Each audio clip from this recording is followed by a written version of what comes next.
जय हिंद साथियों, स्वागत है आपका self study classes Vishwamit Jain YouTube channel में। दोस्तों हिंदी साहित्य में आज हम पढ़ने वाले हैं दोस्तों छायावाद में राष्ट्रीय काव्यधारा के कवियों की प्रमुख रचनाएं। ठीक है, जो राष्ट्रीय काव्यधारा से संबंधित रचनाएं थीं उनके बारे में आज पढ़ेंगे।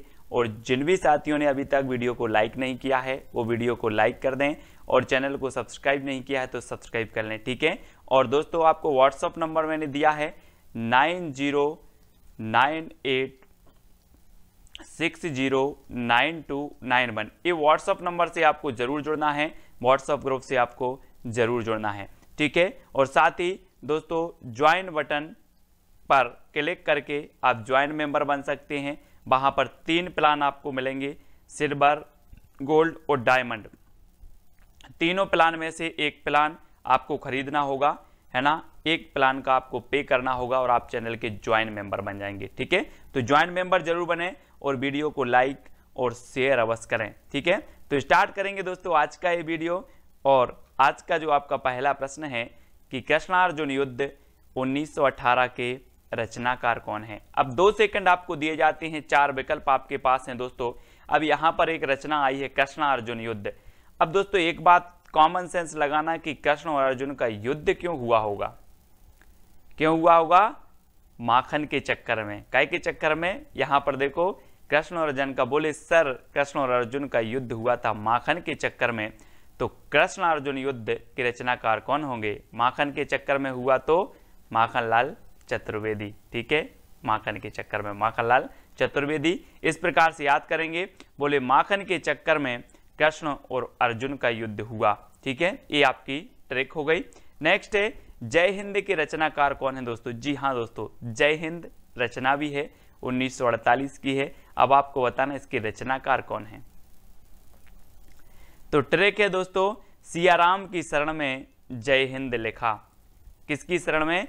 यहां पर चित्र में देखो, सियाराम की शरण में जय हिंद लिखा। ठीक है, तो किसकी शरण में?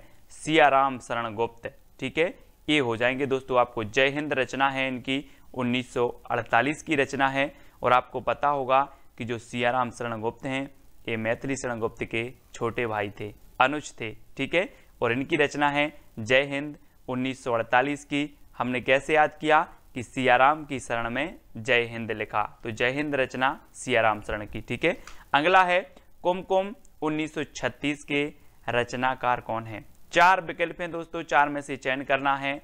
और एक चीज बताना कि कुमकुम एक बिंदी आती है, आपको पता होगा, है ना। कुमकुम एक सीरियल भी आता है, कुमकुम एक बिंदी भी आती है। 4 विकल्प में से आप सही बताना और आपका बिल्कुल सही आंसर होगा दोस्तों बालकृष्ण शर्मा नवीन, है ना। बालकृष्ण शर्मा नवीन कुमकुम। और देखना दोस्तों, आप थोड़ा सा इमेज करना कि ये बाल हैं, यहाँ पर देखो ये बाल हैं, बालों के नीचे आप क्या लगाते हो? कुमकुम लगाते हो। ठीक है, और ये आपकी पलक हैं, दोनों पलकों के बीच में आप कुमकुम लगाते हो। तो बालों के नीचे यानी कि बालकृष्ण भट्ट नीचे कुमकुम लगाते हो तो कुमकुम, और दोनों पलकों के बीच में तो आपलक, पलक के बीच में तो आपलक भी इनकी रचना हो जाएगी।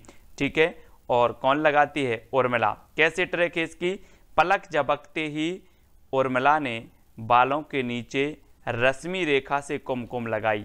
ठीक है, ये दोस्तों बालकृष्ण शर्मा नवीन की कुछ रचनाएं हैं। आपको ट्रिक है कि बाल झपकते ही जो है उर्मिला ने बालों के नीचे रश्मि रेखा से कुमकुम लगाई।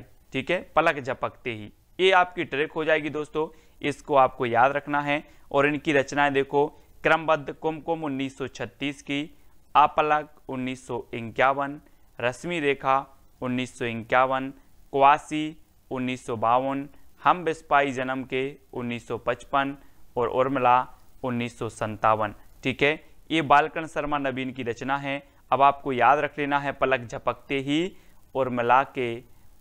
उर्मिला ने बालों के नीचे रश्मि रेखा से कुमकुम लगाई। ठीक है, ये चीज आपको याद रखनी है और इनकी रचनाएं याद हो जाती हैं, साथ ही क्रमबद्ध भी हैं, सन भी आपको दिए हैं। ठीक है, ये उर्मिला हैं और पलक झपकते ही तो उर्मिला से उर्मिला, पलक से आपलक, बालों के नीचे कुमकुम तो ये कुमकुम। ठीक है, तो इस प्रकार से आपको याद कर लेना है इनकी रचनाएं।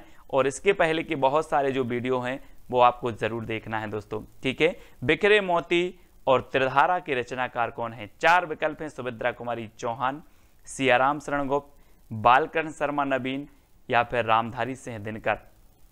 और आपको पता है दोस्तों, ट्रिक भी मैंने नीचे दी है कि सुभद्रा के बिखरे मोती की त्रिधारा निकली। सुभद्रा के जो बिखरे मोती थे उनकी कितनी धारा निकली? त्रिधारा निकली। किसकी? सुभद्रा। तो सुभद्रा कुमारी चौहान की बिखरे मोती और त्रिधारा, ये रचनाएं दोनों ही इनकी हो जाएंगी, यानी आपका उत्तर होगा सुभद्रा कुमारी चौहान। आ नंबर आपका बिल्कुल सही हो जाएगा, ठीक है। परशुराम की प्रतीक्षा के रचनाकार कौन है? 4 विकल्प हैं। पहला है सुभद्रा कुमारी चौहान, सियाराम शरण गुप्त, बालकृष्ण शर्मा नवीन या फिर रामधारी सिंह दिनकर। और आपको पता है दोस्तों कि रामधारी सिंह दिनकर को अनल का कवि कहा जाता है, ओज का कवि कहा जाता है। और परशुराम की प्रतीक्षा इनकी दोस्तों बहुत ही बढ़िया रचना है, कई बार पूछी गई है। नीचे ट्रिक दी है कि परशुराम की प्रतीक्षा में उर्वशी और रश्मि ने कुरुक्षेत्र में हुंकार भरी, है ना। तो ये चीज़ आपको याद रखनी है कि परशुराम की प्रतीक्षा में जो है उर्वशी और रश्मि ने कुरुक्षेत्र में जो है हुंकार भरी। तो इनकी परशुराम की प्रतीक्षा, उर्वशी, रश्मि, कुरुक्षेत्र और हुंकार, ये इनकी रचनाएं हो जाएंगी, ठीक है। और एक इनकी रचना और है, कौन सी? रेणुका।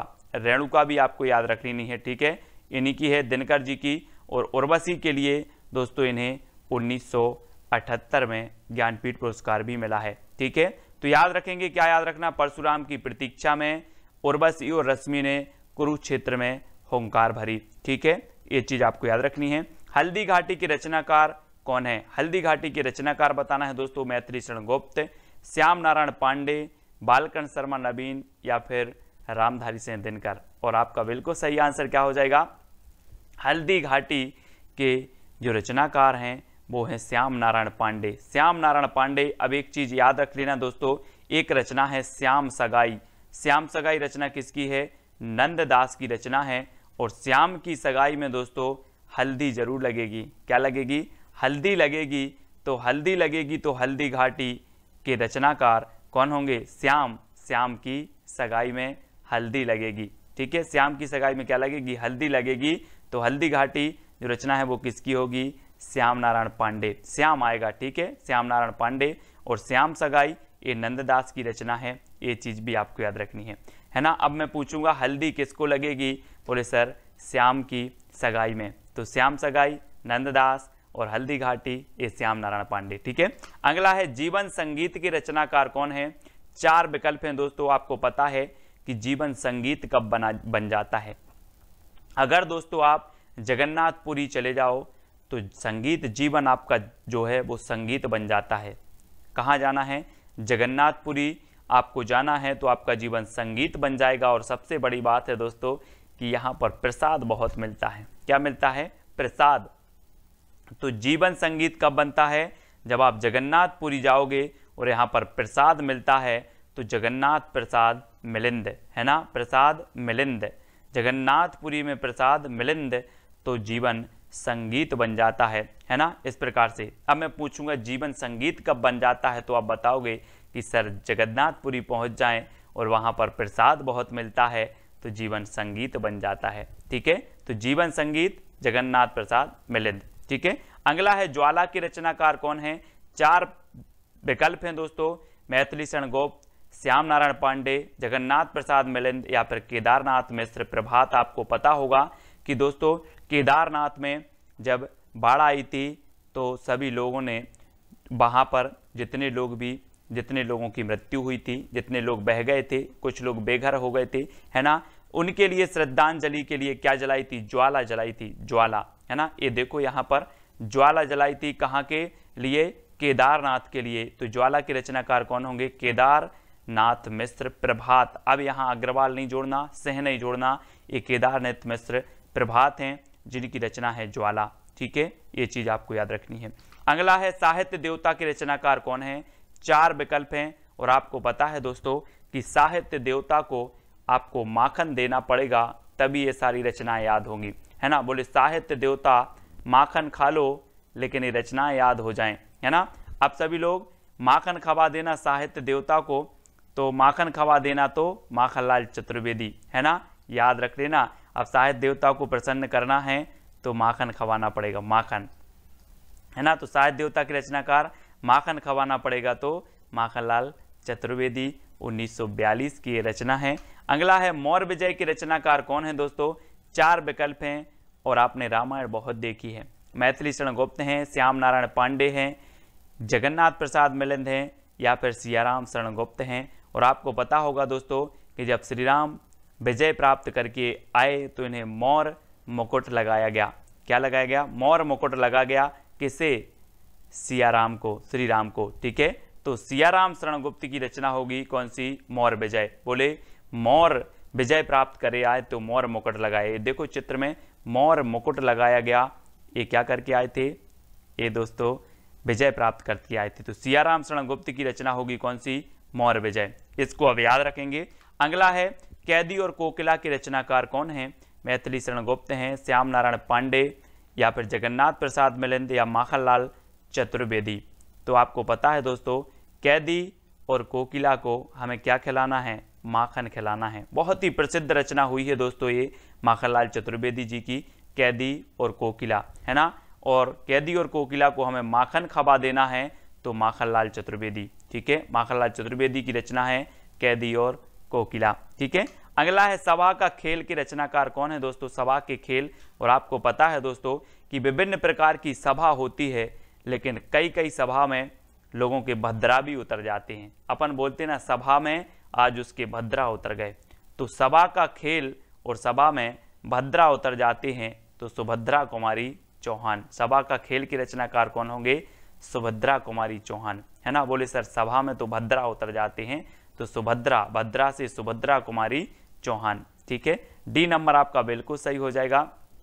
नेक्स्ट है नूरजहां के रचनाकार कौन है? मैथिली शरण गुप्त, श्याम नारायण पांडे, गुरु भक्त सिंह, या फिर सुभद्रा कुमारी चौहान। नूरजहां, और आपको पता है दोस्तों कि नूरजहां आदि के चक्कर में कौन नहीं पड़ते? वो नहीं पड़ते, कौन? गुरु भक्त। गुरु भक्त नूरजहां के पीछे नहीं पड़ते, चक्कर में नहीं पड़ते। कौन? गुरु भक्त लोग, इन्हें सिर्फ भक्ति से काम होता है, तो गुरु भक्त से, ठीक है। नूरजहां के रचनाकार कौन होंगे? बोले सर नूरजहां के चक्कर में भक्त लोग नहीं पड़ते, गुरु भक्त नहीं पड़ते, तो गुरु भक्त से, ठीक है। इस प्रकार से याद करेंगे और ये सिर्फ याद करने का माध्यम है, ठीक है। अगला है कुणाल के रचनाकार कौन है? मैथिली शरण गुप्त हैं, श्याम नारायण पांडे, सोहनलाल द्विवेदी, या फिर सुभद्रा कुमारी चौहान। और बहुत ही बढ़िया ये प्रश्न है दोस्तों, कुणाल के रचनाकार कौन है? सोहनलाल द्विवेदी, यानी कि आपका सही उत्तर होगा विकल्प नंबर सी, ठीक है, सोहनलाल द्विवेदी। अगला है आत्म बलिदान के रचनाकार कौन है? मैथिली शरण गुप्त हैं, श्याम नारायण पांडे, बालकन शर्मा नवीन, या फिर सुभद्रा कुमारी चौहान। दोस्तों आपको पता है अगर मैं बोलूं कि आप आत्म बलिदान कर दो, बोलो सर मैं आत्म बलिदान तो कर दूंगा लेकिन मेरे बालों के बलिदान की मत बोलना, मेरे बालों की बलिदान की मत बोलना, मैं सब कुछ बलिदान कर दूंगा, बालों के बलिदान की मत बोलना। तो आत्म बलिदान की रचनाकार कौन होंगे? बालकृष्ण भट्ट। बाल की मत नहीं, बाल की मत बोलना, है ना, ठीक है। तो बालकृष्ण भट्ट हमने याद किया था दोस्तों, एक हिंदी प्रदीप की रचनाकार थे बालकृष्ण भट्ट। ये बालकृष्ण शर्मा नवीन है, लेकिन हिंदी प्रदीप के हमने देखे थे कि प्रदीप के बाल भट्टा से भरत गए, है ना। तो प्रदीप यानी हिंदी प्रदीप और हिंदी प्रदीप के संपादक बालकृष्ण भट्ट। उसी प्रकार से आत्म बलिदान तो हम कर देंगे लेकिन बालों का बलिदान की मत बोलना। तो आत्म बलिदान के रचनाकार कौन होंगे? बाल से होगा बालकृष्ण शर्मा नवीन, ठीक है। अगला है तक्षशिला के रचनाकार कौन है? 4 विकल्प हैं और दोस्तों आपको पता होगा कि तक्षशिला विश्वविद्यालय बना था, है ना। और जो तक्षशिला है ये बौद्ध शिक्षा, बौद्ध धर्म से संबंधित था, यहाँ का जो क्षेत्र था, ठीक है। और तक्षशिला का क्या हुआ था? भारत में उदय हुआ था। तक्षशिला का भारत में उदय हुआ था। तो तक्षशिला के रचनाकार कौन होंगे? कौन होंगे? तक्षशिला का उदय यानी कि उदय शंकर भट्ट, ठीक है। उदय शंकर भट्ट, अमृत और विष इनकी एक रचना हमने पढ़ी थी, है ना। अमृत और विष अमृतलाल लांगर की भी है, अमृत और विष उदय शंकर भट्ट की भी है ना। तक्षशिला का उदय ये उदय शंकर भट्ट की रचना है तक्षशिला। अब कैसे याद रखोगे? बोले सर तक्षशिला का उदय, तक्षशिला से तक्षशिला रचना, उदय से उदय शंकर भट्ट इसके रचनाकार। अमीर इरादे गरीब इरादे की रचनाकार कौन है दोस्तों, आपको बताना है। और बहुत ही बढ़िया रचना है। तो आपको पता है कि चाहे अमीर हो चाहे गरीब हो, सबके इरादे माखन खाने के रहते हैं। बोले आज माखन मिल जाता। अमीर हो या गरीब हो, सबके इरादे काय के रहते हैं? माखन खाने के रहते हैं। तो गरीब में अमीर इरादे और गरीब इरादे के रचनाकार कौन है? माखनलाल चतुर्वेदी, यानी कि डी नंबर आपका बिल्कुल सही हो जाएगा। ठीक है, अगला है झांसी की रानी कविता के रचनाकार कौन है? 4 विकल्प है, मैथिली शरण गोप, श्याम नारायण पांडे, बालकृष्ण शर्मा नवीन या फिर सुभद्रा कुमारी चौहान। और दोस्तों आपको पता है कि झांसी की रानी लक्ष्मीबाई ने सबके भद्रा उतार दिए थे। क्या उतार दिए थे? भद्रा। और हम पढ़ते आए हैं कि खूब लड़ी मर्दानी वह तो झांसी वाली रानी थी, है ना, पढ़ा है आप लोगों ने। तो झांसी की रानी कविता, झांसी की रानी ने भद्रा उतार दिए थे, तो सुभद्रा कुमारी चौहान। ठीक है, अगला हिमकिरीटनी हिमतरंगिणी की रचनाकार कौन है दोस्तों? आपको पता है हिमतरंगिणी के लिए साहित्य अकादमी पुरस्कार मिला 1955 में, है ना, सबसे पहले। और ये रचना किसकी है? और आपको पता है दोस्तों, हिम जैसे जम जाता है क्या? माखन। माखन भी हिम जैसे जम जाता है। तो याद रख लेना, क्या जम जाता है? माखन। काय के जैसे? हिम जैसे। तो हिमतरंगिणी और हिमकरटनी माखन जैसे जम जाते हैं, तो माखनलाल चतुर्वेदी, यानी कि डी नंबर आपका बिल्कुल सही होगा। और 1942 की रचना, 1949 की और 1955 में इसे साहित्य अकादमी पुरस्कार मिला हेमतरंगिणी के लिए, सबसे पहले हिंदी में। ठीक है, अगला है पाथेय के रचनाकार कौन है? 4 विकल्प हैं दोस्तों। और आपको पता है कि दोस्तों सिया राम को जब क्या हुआ, वनवास हुआ, तो इनके बहुत सारे पाथेय बने, है ना। आपने नाम सुना होगा, बोले केवट के भाग्य खुल गए, केवट भी पाथेय बना। ऐसे अनेकों ऋषि मुनि थे जो सिया राम के पाथेय बने। कौन के? सिया राम के पाथेय बने। तो पाथेय के रचनाकार कौन होंगे? सियाराम शरण गुप्त, सियाराम शरण गुप्त। ठीक है, तो सियाराम के पाथेय इस प्रकार से आपको याद रख लेना। बोले सियाराम के बहुत सारे पाथेय बने और 1934 की ये रचना है। बहुत सारी रचनाओं को हमने याद किया दोस्तों। इससे पहले भी मैंने कई रचनाओं को याद करवा दिया आपको। भक्ति काल, है ना, रीति काल, आदि काल, आधुनिक काल के द्विवेदी योग, है ना, भारतेंदु योग, छायावादी योग, और छायावादी युग में राष्ट्रीय काव्यधारा, राष्ट्रीय चेतना के कवि, उनको भी करवा दिया। और सारी की सारी जो हिंदी साहित्य का लगातार प्रयास है ये चल रहा है। साहित्य अकादमी से पुरस्कृत रचनाओं को याद करवाया, ज्ञानपीठ पुरस्कृत रचनाओं को भी करवा दिया दोस्तों। अब आपको एक चैलेंज प्रश्न है, एक भारतीय आत्मा के नाम से किसे जाना जाता है? मैथिली शरण गुप्त को, जगन्नाथ दास रत्नाकर को, माखनलाल चतुर्वेदी को, या फिर जयशंकर प्रसाद को? एक कमेंट में आपको उत्तर, चैलेंज प्रश्न है, एक एक व्यक्ति को एक कमेंट में चैलेंज प्रश्न का उत्तर लिखना है। साथ ही मैथिली शरण गुप्त के बारे में आप क्या जानते हो वो भी आपको लिखना है। जगन्नाथ दास रत्नाकर के बारे में क्या जानते हो वो भी लिखना है।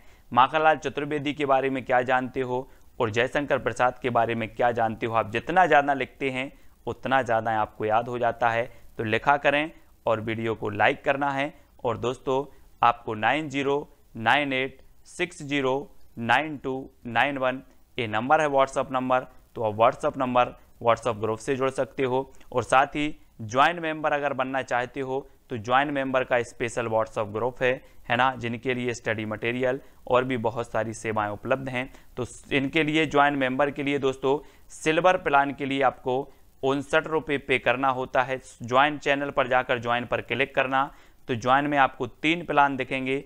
एक देखेगा आपका सिल्वर प्लान, दूसरा देखेगा गोल्ड प्लान और तीसरा दोस्तों आपको डायमंड प्लान, जिसमें आपको गोल्ड प्लान में 159 रुपये, डायमंड प्लान में दोस्तों 299 रुपये पे करके आप ज्वाइन मेंबर चैनल के बन सकते हो। और सभी लोग वीडियो को लाइक करना और चैनल को सपोर्ट कर सकते हो। ठीक है, हिंदी साहित्य में ट्रिकी वीडियो, बहुत सारे ट्रिकी वीडियो मैंने अपलोड किए हैं, वो ज़रूर देखना। पूरी प्लेलिस्ट आपकी हिंदी साहित्य की बनी है। और व्हाट्सअप ग्रुप से आपको अवश्य जुड़ना है, वीडियो को लाइक और शेयर अवश्य करना है। ठीक है, वीडियो कैसा लगा कमेंट के माध्यम से बताएं। और आज के वीडियो के लिए बस इतना ही। जय हिंद।